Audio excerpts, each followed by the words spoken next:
آپ کی زبانی ہم نے بھی سنا کہ مسجد وہ ادارہ ہے کہ جس کی تاسیس، جس کی بنیاد خود پیغمبر نے رکھی ہے، اسی لیے دنیا بھر میں مسلمان جہاں بھی جاتے ہیں دینی سرگرمیوں کا محور و مرکز مسجد ہی کو بناتے ہیں۔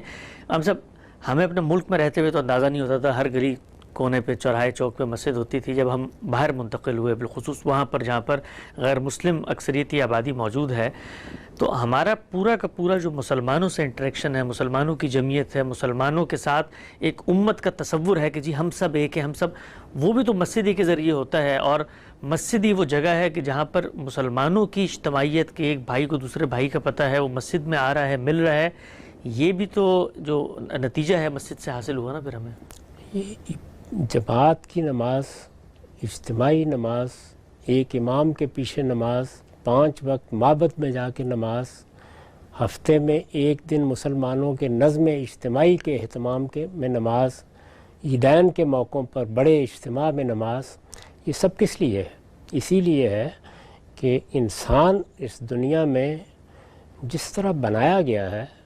اس میں اس کے معاشرتی وجود کا اظہار ہر حال میں ہوتا ہے، اور وہ معاشرتی وجود کا اظہار ہے جو اس کو زندگی دیتا ہے۔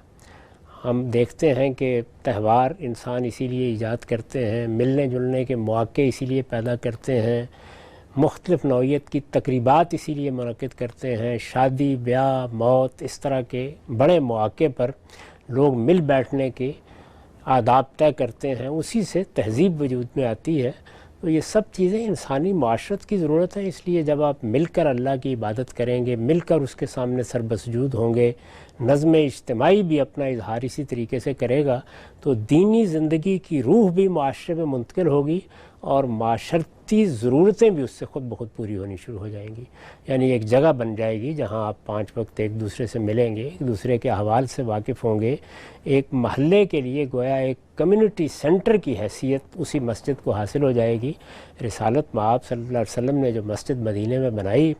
ہم جب اس کے بارے میں پڑھتے ہیں تو یہی معلوم ہوتا ہے کہ مجالس وہاں ہو رہی ہے، لوگ مل بیٹھ کے وہاں اللہ کو یاد کرتے ہیں، اسی مسجد میں جمع ہوتے ہیں اور علمی مذاکرے کی مجالس منعقد ہو جاتی ہیں۔ تو اصلاً تو محلے کی مسجد ہی کو ان سب چیزوں کا مرکز بننا چاہیے، اور مسجدیں بناتے وقت بھی اس کا اہتمام کرنا چاہیے کہ لوگ وہاں نہ صرف یہ کہ نماز پڑھیں بلکہ نماز کے ساتھ، یعنی نماز تو اولین چیز ہے جس کے لیے مسجد بنائی گئی ہے،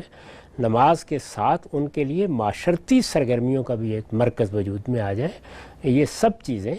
مسجد کے بننے کے بعد خود بخود حاصل ہوتی ہیں اور حاصل ہونی چاہیے۔ یہ بالکل درست ہے، ایسا ہی ہے۔